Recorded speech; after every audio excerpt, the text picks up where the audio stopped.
தமிழருவி வானொலியிலே பயணித்துக் கொண்டிருப்பவர். நல்ல சிந்தனைவாதி, நல்ல எழுத்தாளர், நல்ல கவிஞர் போன்ற பல பல முகங்களை கொண்டவர். அவர் இப்போது இந்தியாவில் இருந்து நேரடியாக தனது நற்சிந்தனையை இங்கே வழங்கும்படி நான் மிகவும் அன்புடன் அழைக்கின்றேன். வாருங்கள் ஐயா, உங்கள் நற்சிந்தனையை தாருங்கள் ஐயா. தமிழே அமுதே வருவாய் நிறைவாய் தருவாய். உலகெங்கும் உள்ள தமிழ் உறவுகளுக்கும், லண்டன் தியான பீட நிர்வாக உள்ளிட்ட குழுவினர்களுக்கும், ஜெர்மனி தமிழருவி வானொலிக்கும் நேயர்களுக்கும், தமிழருவி வானொலியில் ஊடக வித்தகர் திரு கிருஷ்ணமூர்த்தி அவர்களுக்கும், இயக்குநர்கள் தமிழ்வேல் திரு நைனை விஜயன் அவர்களுக்கும், தமிழ்ச்சுடர் திருமதி சசிகலா நைனை விஜயன் அவர்களுக்கும் மற்றும் உள்ள அனைவருக்கும் என் வணக்கம். கைத்தட்டுதல் எனும் தலைப்பில் என் பதிவை வழங்குகிறேன். தக்கோலம் என் ஜலநாதன், உத்திரமேரூர், தமிழ்நாடு. கைத்தட்டுதல். பொதுவாக கைத்தட்டுதல் மேடையில் பேசி முடித்தவர்களுக்கு, பாராட்டுதற்குரிய செயலை செய்தவர்க்கு, பரிசு பெற்றவர்க்கு, என்ன பிறவற்றிற்கு பாராட்டும் விதமாக இரண்டு உள்ளங்கைகளை அழுந்த பலமாக தட்டுகிறோம். என்சிசி, என்எஸ்எஸ் போன்ற பயிற்சி கூடங்களிலும் ஒரு ரிதத்தோடு, அதாவது ஒரு ஓசையோடு இரு கைகளை இணைத்து சில நிமிட நேரம் கைத்தட்டுவதை பார்த்திருப்போம், கேட்டிருப்போம். இப்படி இரண்டு உள்ளங்கைகளை அழுந்த கை தட்டுவதால் உடல் ஆரோக்கியத்திற்கு நல்லதென்றும், அதனால் பல நோய்களுக்கு தீர்வு காணுகிறது என்றும், குறிப்பாக இரத்த அழுத்தம் இல்லாமல் சீராக உடலை வைக்கிறது, மனநலம் புத்துணர்ச்சி பெறுகிறது. இப்படி பலவும் கைத்தட்டுதலில் உள்ளது என உடற்கூறு ஆய்வாளர் கூறுகின்றனர். இனிமேலாவது பேசி முடித்தவரை பாராட்டும் விதமாக மட்டும் அல்லாமல், உடல் ஆரோக்கியத்திற்காகவும் வாய்ப்பு கிடைக்கும் போதெல்லாம் இரண்டு கைகளை பலமாக அழுந்த கைத்தட்டுவோம். அந்த அரங்கத்தில் உடல் நலத்திற்காக மாதந்தோறும் ஒரு குறிப்பிட்ட நாளில் சில போட்டிகள் நடத்துவார்கள். அதிக நேரம் சிரிக்கக்கூடிய நகைச்சுவை ஜோக் சொல்பவர்களுக்கு அல்லது அதிக நேரம் சிரிப்பவர்களுக்கு பரிசு என இப்படி உடல் நலத்திற்காக பல நிகழ்ச்சிகள் அந்த அரங்கத்தில் நடத்துவார்கள். அந்த வகையில் அன்று நீண்ட நேரம் கைத்தட்டுபவர்களுக்கு பரிசு என அறிவிக்கப்பட்டு நிகழ்ச்சி தொடங்கப்பட்டது. நிகழ்ச்சி தொடங்கியதுமே அந்த அரங்கமே கைத்தட்டுதலால் அதிர்ந்தது. கைத்தட்டுதல் சத்தம் சத்தமாய் ஒலித்து கொண்டே இருந்தது. சிறிது நேரம் கழித்து சத்தம் படிப்படியாக குறைந்து கொண்டே வந்தது. ஒரு பகுதியில் மட்டும், அதாவது ஒரு கைத்தட்டலின் ஓசை, அதாவது சத்தம் தொடர்ச்சியாக கேட்டுக்கொண்டே இருந்தது. சத்தம் வந்த பகுதியை பார்த்து நிகழ்ச்சி அறிவிப்பாளர் எழுந்திருக்கும்படி அறிவித்தார். அரங்கம் முழுவதும் அந்த பகுதியை பார்த்து கொண்டே இருந்தது. கைத்தட்டி கொண்டே எழுந்ததை பார்த்ததும் அரங்கமே அதிர்ந்தது, ஆச்சரியப்பட்டது. கைத்தட்டி கொண்டே எழுந்த அந்த இருவருக்கும் ஒரு கை இல்லை. கைத்தட்டி கொண்டே எழுந்த அந்த இருவருக்கும் ஒரு கை இல்லை. அதாவது இருவரில் ஒவ்வொருவருக்கும் ஒரு கை மட்டுமே இருந்தது. ஒருவருக்கு வலது கை மட்டும் இருந்தது, இன்னொருவருக்கு இடது கை மட்டும் இருந்தது.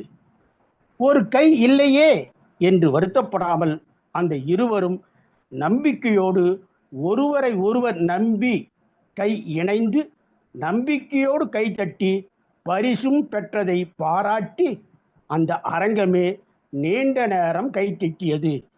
இரு கைகளும் இல்லாதவர்கள் அருமையாக ஓவியம் வரைவதை, இன்ன பிற செயல்களை செய்வதை பார்த்து வியந்திருப்போம்.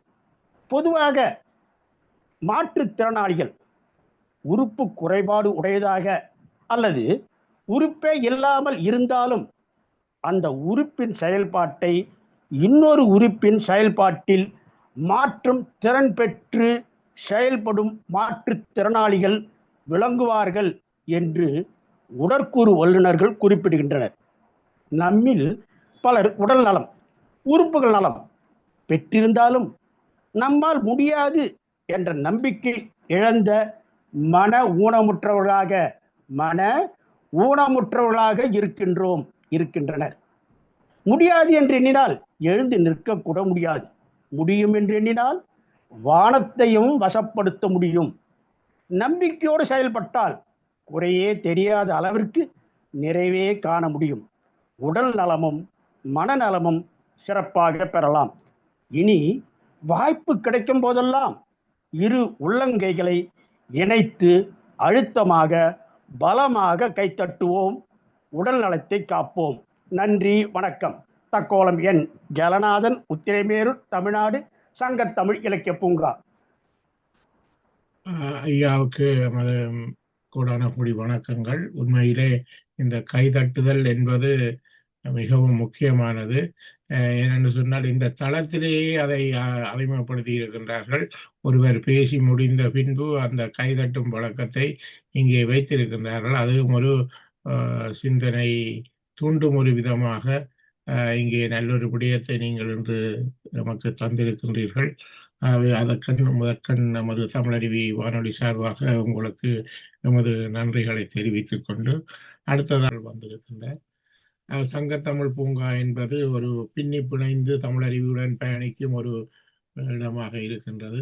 ஆகவே அவரை அழைத்து அவரது கருத்துக்களையும் அவர்களையும் கேட்டுக்கொள்வோம். முதலிலே சிவகாமி சண்முக சுந்தரம் அவர்களை அழைத்துக் கொள்கிறோம். பாருங்கள் அம்மா, உங்கள் தகவலை தாருங்கள். அன்னை தமிழுக்கு முதல் வணக்கம். சங்கத்தமிழ் இலக்கிய பூங்காவிலிருந்து சிவகாமி சண்முக சுந்தரத்தின் தமிழ் வணக்கம். இன்றைக்கு ஜெர்மன் தமிழருவி வானொலியின் கதம்ப நிகழ்வில் PSSM அமைப்பின் மூலமாக கலந்து கொள்வதில் மிக்க மகிழ்ச்சி அடைகின்றேன். என்னைத் தொடர்ந்து சங்கத்தமிழ் இலக்கிய பூங்காவின் ஒருங்கிணைப்பாளராம் திரு நீலகண்ட தமிழன் ஐயா அவர்களும் இந்நிகழ்வில் அவர்களுடைய கருத்துக்களை வெளிப்படுத்தவிருக்கின்றார். இன்றைக்கு உலக அமைதியை பற்றி நாம் பேசிக் கொண்டிருக்கின்றோம். ஆனால் இந்த லண்டன் அமைப்பில் நாள்தோறும் 3 வேளை காலை, பகல், மாலை என 3 நேரம் கூட்டு தியானம் செய்கிறார்கள். இதனால் நம் மனதிற்கு நிம்மதி கிடைக்கிறது, மனதை ஒருநிலைப்படுத்த முடிகிறது, நம்முடைய உடலும் மனமும் நிம்மதி அடைகிறது. இப்படி ஒரு அமைப்பிற்கு எங்களை அறிமுகம் செய்த ஜெர்மன் தமிழருவி வானொலியின் இயக்குனராம் நைனை விஜயன் ஐயா அவர்களுக்கு சங்கத்தமிழ் இலக்கிய பூங்காவின் சார்பில் நன்றிகளை தெரிவித்துக் கொள்கின்றேன். எப்பொழுதும் வானொலியில் கதம்ப நிகழ்வு வந்து கொண்டிருக்கும். அதில் எங்களுடைய குரலை மட்டும் நாங்கள் பதிவு செய்து கொண்டிருந்தோம். இப்பொழுது இந்த லண்டன் அமைப்பின் மூலமாக குவியத்தின் வழியாக இந்த கதம்ப நிகழ்வில் கலந்து கொள்வதில் பெரும் மகிழ்வு கொள்கின்றேன். இன்றைக்கு உங்களுக்காக ஒரு கதையுடன் வந்துள்ளேன். அந்த கதை கூறும் அல்லது வலியுறுத்தும் திருக்குறள் என்னவென்று சிந்தித்துக் கொண்டிருங்கள். இதோ இப்பொழுது உங்களுக்கான அந்த கதை. ஒரு பெண்மணி இருக்கின்றார். அந்த பெண்மணிக்கு திடீரென்று ஒரு விபத்து ஏற்படுகிறது. அதனால் அவரை மருத்துவமனையில் சேர்க்கிறார்கள். அப்பொழுது அவருக்கு சிகிச்சை அளிக்கப்படுகிறது. சிகிச்சைக்கு பிறகு அவர் கண் விழிக்கின்றார். அப்பொழுது அவருக்கு திடீரென்று ஒரு புதிய சக்தி கிடைக்கிறது. என்னவென்றால், அவருக்கு எதிரே வருபவர்களை பார்த்தால் அவர்களுக்கு தலைக்கு மேலே ஒரு எண் வந்து தெரிகிறது. அது என்ன என்று பார்த்தால், இந்த பெண் மீது அவர்கள் எவ்வளவு அக்கறை கொண்டிருக்கிறார்கள் என்பது போல இந்த பெண்ணின் கண்களுக்கு தெரிகிறது. முதலில் அந்த பெண்ணை பார்ப்பதற்காக அந்த பெண்ணின் கணவர் வருகிறார். அவருடைய தலைக்கு மேலே 9 என்ற எண் இந்த பெண்ணுக்கு தெரிகிறது. அதை பார்த்தவுடனே இந்த பெண்ணுக்கு மிகுந்த மகிழ்ச்சியாக இருக்கிறது. நம்முடைய கணவருக்கு நம் மீது அதிகமான அக்கறை இருக்கிறது என்று நினைத்து மகிழ்ந்து கொண்டிருக்கிறார். சற்று நேரத்திலேயே அவருக்கு அடிபட்ட செய்தி கேட்டு அவருடைய நண்பர் அவரை பார்க்க வருகின்றார்.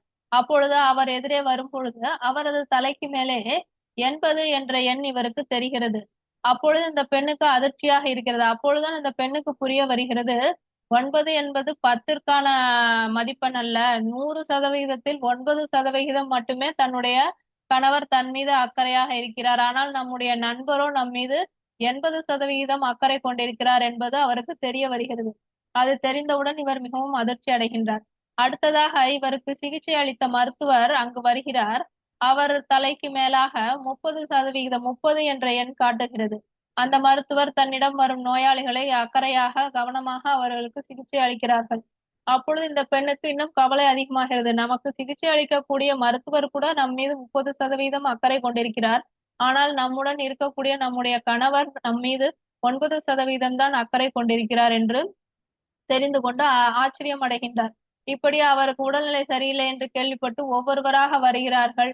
உற்றார், உறவினர், நண்பர்கள், அண்டை வீட்டார் என்று ஒவ்வொருவராக வந்து பார்க்கும் பொழுது ஒவ்வொருவர் தலைக்கு மேலும் அதில் காட்டப்படும் சதவீதத்தை பார்த்து இவருக்கு அதிர்ச்சியாக இருக்கிறது. ஏனென்றால் இத்தனை நாட்களாக அவர்கள் நிர்ணயித்துக் கொண்டிருந்ததற்கும் இன்றைக்கு அவர்களுக்கு தெரிய வர இருக்கும் அந்த சதவிகிதத்திற்கும் முரண்பாடாக இருக்கிறது. அவர் ஒருவருடைய வெளித்தோற்றத்தை பார்த்து அவருடைய போலியான செயல்களை பார்த்து அவர் நம் மீது மிகுந்த அக்கறை கொண்டிருக்கிறார், இல்ல உண்மையான அன்பு கொண்டிருக்கிறார் அப்படின்னு அந்த பெண்மணி நினைச்சிட்டு இருந்தாங்க. ஆனா இன்னைக்கு இந்த விபத்துக்கு அப்புறம் அவங்களுக்கு கிடைத்த ஒரு திடீர் சக்தியின் மூலமாக ஒவ்வொருத்தரும் தன் மீது எவ்வளவு அக்கறை கொண்டிருக்காங்க அப்படின்றது இந்த பெண்ணுக்கு நேரடியாக தெரியுது. அப்போ அது தெரிய வரும் பொழுது இவங்களால அதை ஏற்றுக்கொள்ள முடியவில்லை. அப்ப நினைக்கிறாங்க, கடவுளுக்கு நம்ம நன்றி சொல்லணும். ஒரு விபத்து நடந்தது நமக்கு ஒரு தீமையாக இருந்தாலும் அது துன்பமாக இருந்தாலும் அப்பேற்பட்ட வேளையில நம்ம பார்க்க வரக்கூடிய உற்றார், உறவினர், நண்பர்கள்லாம் நம்ம மேல எவ்வளவு அக்கறை வச்சிருக்காங்க அப்படின்ற உண்மை நமக்கு இன்னைக்கு தெரிய வந்திருக்கு அப்படின்னு நினைச்சு சந்தோஷப்படுறாங்க. இதுதாங்க நம்மளுடைய ஐயன் வள்ளுவர் 796வது குறள்ல சொல்றாரு. அதிகாரம் என்பது நட்பாராய்தல்ல என்ன சொல்றாரு அப்படின்னு பாத்தீங்கன்னா, கேட்டினும் உண்டோர் உறுதி கிளைஞரை நீட்டி அளப்பதோர் கோல் அப்படின்னு சொல்லியிருக்காரு.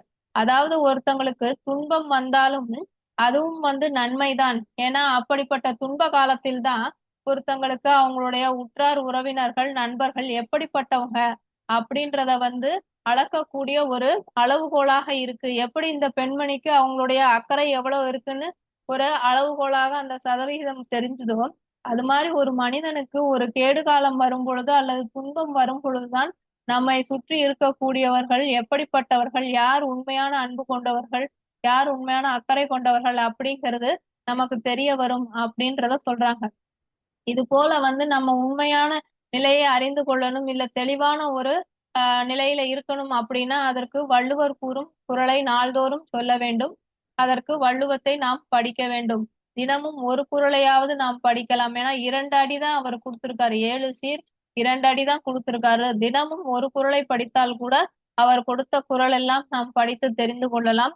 அதில் ஏதாவது ஒன்றையாவது நம்முடைய வாழ்வில் நடைமுறைப்படுத்தலாம், அதை பயன்படுத்தலாம். ஏன்னா ஒவ்வொரு குறள்லயும் அவ்வளவு கருத்துக்களை அவர் தெளிவா சொல்லியிருக்காரு. என்ன உங்க வாழ்க்கையில என்ன பிரச்சனை வந்தாலும் சரி, இல்ல என்ன ஒரு குழப்பம் இருந்தாலும் சரி, அதற்கான தீர்வு கண்டிப்பாக திருக்குறள்ல இருக்கும். அதனால் நாம் அனைவரும் திருக்குறளை கண்டிப்பாக படிக்க வேண்டும். இந்த வாய்ப்பளித்த ஜெர்மன் தமிழருவி வானொலிக்கும் PSSM லண்டன் அமைப்பிற்கும் நன்றியை தெரிவித்துக் கொள்கின்றேன். இப்பொழுது எங்களுடைய ஒருங்கிணைப்பாளர் ஐயா நீலகண்ட தமிழன் அவர்களுடைய கருத்துக்களை இங்கு வழங்குவார். வாருங்கள் ஐயா. வணக்கம். வணக்கம். பகுத்துண்டு பல்லுயிர் முதல்வர் தொகுத்தொற்று எல்லாம் தலை என்ற ஐயன் வள்ளுவரை தொழுது எங்கள் வாழும் எங்கள் வளமும் மங்காள தமிழும் சங்கே முழங்கு என்று முழங்கிய பாவேந்தர் பாரதிதாசனை வணங்கி இன்றைய நிகழ்ச்சிக்குள் நான் நினைவில் மிக்க மகிழ்ச்சி அடைகிறேன். தமிழறி வானொலியோடு எங்களுக்கு கடந்த சில ஆண்டுகளாக ஒரு நெருங்கிய தொடர்பு இருந்து வருகிறது. வாரந்தோறும் கவிதை களம் பாடுவோர் பாடலாம் என்றும் அவ்வப்போது காலைக்கரம் நிகழ்ச்சியிலும் பங்கேற்று வருகிறது. அண்மை காலமாக உலக அமைதிக்காகவும் நல்லிணக்கத்திற்காகவும் தன்னுடைய 24 மணி நேரத்தையும் அதற்கான பணியில் ஈடுபட்டுக் கொண்டிருக்கக்கூடிய PSSM அமைப்போடு தொடர்பு கிடைத்தது. மன அமைதி, தியானம், இந்த வழியிலே ஒரு சமூக அமைதியை, ஒரு போரில்லாத பூமியை காண வேண்டும் என்ற நோக்கத்திற்காக, ஒரு உன்னத நோக்கத்திற்காக செயல்பட்டுக் கொண்டிருக்கிறார் PSSM அமைப்புக்கும் மனமார்ந்த வணக்கங்களை சங்கத்தமிழ் இலக்கிய பூங்கா வாயிலாக தெரிவித்தது. உலகெங்கிலும் இருந்த பல்வேறு நாடுகளிலும் இருந்து பலரும் கலந்து கொண்டிருக்கிறவர்களுக்கெல்லாம் என்னுடைய வணக்கம். இன்றைக்கு தமிழ் நாடக ஆசிரியராக இருக்கக்கூடிய பம்மல் கே சம்பந்தம் அவருடைய நினைவு. தமிழிலே பல நாடகங்களை கொடுத்தவர். அரச கதைகளும் புராண கதைகளும் மட்டுமே நாடகங்களாக இருந்த காலத்திலே சமூக கதைகளை கொடுத்து நாடக உலகத்திலே ஒரு புதிய புரட்சியை ஏற்படுத்தியவர் பம்மல் கே சம்பந்தம். பல நாடகங்கள் எழுது மட்டுமல்லாமல் 33 ஆங்கில நூல்களையும் அவர் எழுதியிருக்கார். சென்னைக்கு அருகிலே இருக்கக்கூடிய பல்லாவரத்துக்கு பக்கத்தில் ஒரு சின்ன கிராமம் பம்மல், அந்த கிராமத்தை சேர்ந்தவர். அவருடைய நினைவு நாள் 1873 பிறந்து 1964 மறைந்தவர். தமிழ் நாடக உலகிலே ஒரு பெரும் பல புரட்சிகள் இருக்கு. அவருடைய நாடகங்கள் பல நாடகங்கள் திரைப்படங்களாக வந்திருக்கு. அவருடைய யயாதி என்கிற நாடகம் பி. சின்னப்பா நடிப்பிலே வந்தது. அவருடைய மனோகர நாடகம் சிவாஜி கணேசன் அவர்கள் நடித்து வந்தது. இப்படி பிரசித்தி பெற்ற ஒரு நாடக எழுத்தாளர். அவருக்கு நம்முடைய நினைவிழச்சி. அம்மையார் ஒரு அருமையான கதை கூறினார். தலைக்கு மேலே வட்டம் தெரியும், வட்டத்திற்குள்ளே எண் தெரியும், அந்த எண்ணிலே நம்ம மீது இருக்கிற அக்கறை தெரியும் என்று வள்ளுவர் சொன்னதாக சொல்லி ஒரு கற்பனை கதையை மிக அழகாக கொடுத்தார். அப்படி உண்மையிலேயே வரும் என்று சொன்னால் மிகுந்த மிகுந்த மனச்சோர்வை நமக்கு அப்படித்தான் இருக்கிறது. வெளிக்கு ஒன்றும் உள்ளுக்கு ஒன்று வாழ்க்கை பேசுகிறது. யாதும் ஊரே யாவரும் கேளு என்று தனியன் பூங்கன்றனார் சங்க காலத்திலேயே பாடியிருக்கிறார் என்று நாம் பெருமையாக பேசுகிறோம்.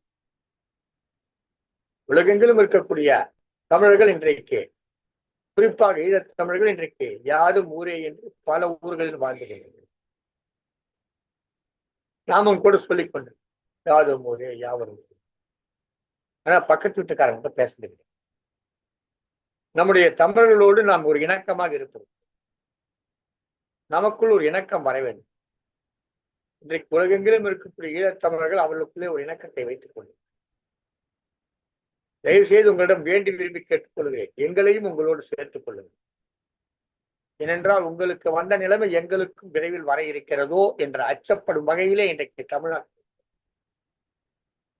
உலக தமிழர் எல்லாம் ஒன்று சேர்ந்து நிற்க வேண்டும்.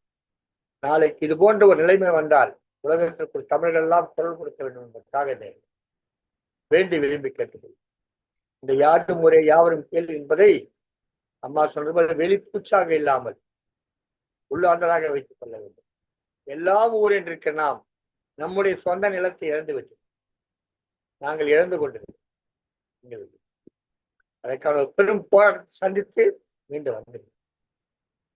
எனவே நமக்கான ஒரு ஒற்றுமை இங்கே தியானத்தின் மூலமாக ஒரு அமைதியை நிலைநாட்டுவதற்கான ஒரு பெருமுயற்சி எடுத்துக் கொடுக்கிற PSSM அமைப்பாகட்டும், தமிழறிவு வானொலியாகட்டும், சங்கத்தமிழ் இலக்கிய பூங்காவாகட்டும், இதுபோல் இருக்கக்கூடிய பல்வேறு அமைப்புகளும் நமக்குள் ஒரு நல்லிணக்கத்தை ஏற்படுத்திக் கொள்ள வேண்டும்.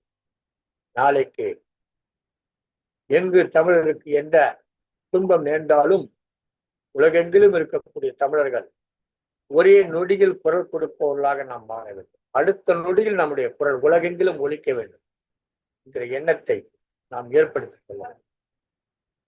இந்த தமிழறிவு வானொலியும் சரி, PSSM அமைப்பும் சரி, சங்கத்தமிழ் இலக்கிய பூங்காவும் சரி, இவற்றில் இருக்கக்கூடிய அனைத்து பெருமக்களும் சரி, அனைவருக்கும் இதை ஒரு அன்பு வேண்டுகோளாக வைத்து இந்த நேரத்தில் எனக்கு பேச வாய்ப்பளித்ததற்கு நன்றி பாராட்டி விடைபெறுகிறேன். நன்றி, வணக்கம்.